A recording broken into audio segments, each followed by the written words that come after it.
Oka yang sud karape ade yan karawana yang setting suku awata saria le hompa suku suki sanau kadang mudang semika mudan wan menaiเป็นวันเดือนสี่ม้วนวันที่ห้าสามเดือนปี2023วันนี้ก็จัดตั้งมีร้านเป็นจารณะสมวันเอาคาอันใดอยู่ด้านมาวันวันนี้เธอเป็นที่ไม่ต้องวันเกิดในเส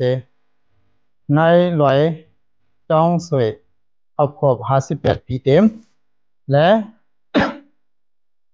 นางยุนจริงครบ35 ปีเต็มในเสผู้เลยจ้องทุนในเลยจ้องสวย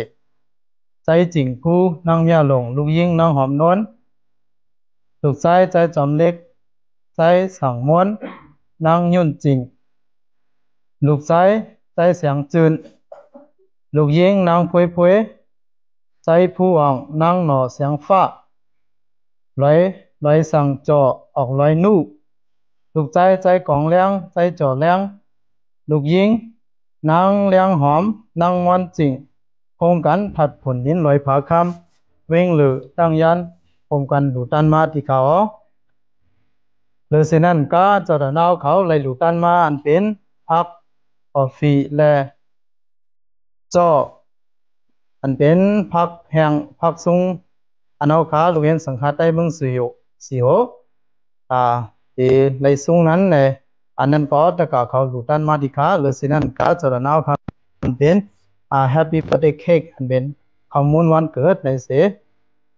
ในหลูตันแต่วันมันได้ดีค่ะหนังหื้อจารณาวเขา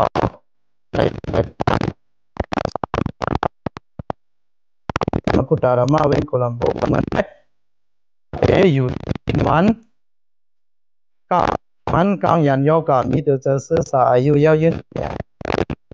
แต่ทุกวันทำเตือนเสียสมหนังกลางซื้อก็เขาต้องมองตาเขาเลยติดลงแล้วในก็เขาพอเจอเต็มพลนั้นในที่ปังเอาสังขเจ้าเขาแค่ดอกไว้จะนำนาสีเราทอปันเมตตาสุดกุงพระกุงตรากุงสังขารยันตรงนิมิตเพราะว่าดูสัพพิเดียวหมขอกันกว่าสิกรรมดีค่ะติดปังค่ะสัพพมังคลังพระกันตุสัพพเทวตาสัพพพุทธานุภาเวนะสัตตสุขีภวันตุติภวตุสัพพมังคลังพระกันตุสัพพเทวตาสัพพธัมมานุภาเวนะสัตตสุขีภวันตุติภวตุสัพพมังคลังพระกันตุสัพพเทวตาสัพพสังฆานุภาเวนะสัตตสุขีภวันตุติสันตุสัพพะโกวินาสันตุมานิภาวันอันตรายาสุขิติคายุโกภาวะภิวัตนาสิริสานิสังวัฏาปัสสะอิโนสัทธาโรธรรมะอุตตานุอายุ